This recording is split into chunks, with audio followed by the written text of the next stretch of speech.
If your TP-Link Archer router is not working properly, there are a few troubleshooting steps you can take to try and restore connectivity.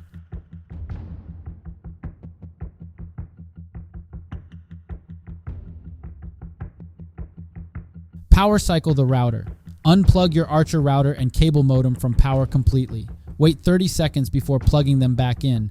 This clears any temporary software errors and reboots your network. Check the LED lights. Locate the LED lights on the front of your router. Consult the light patterns guide in your Archer manual. Solid lights indicate proper operation. Flickering or no lights usually signal an issue. Verify key wireless settings. Log into your router admin interface and ensure wireless is enabled. Double check your network SSID name and Wi-Fi password. Try adjusting the wireless channel to avoid interference. Update firmware. Navigate to TP-Link's support site and find firmware updates for your specific Archer model. Download and install the latest update via the admin interface.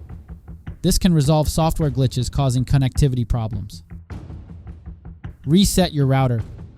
Locate the reset button on the back of the device. Press and hold for 10 seconds to restore factory settings.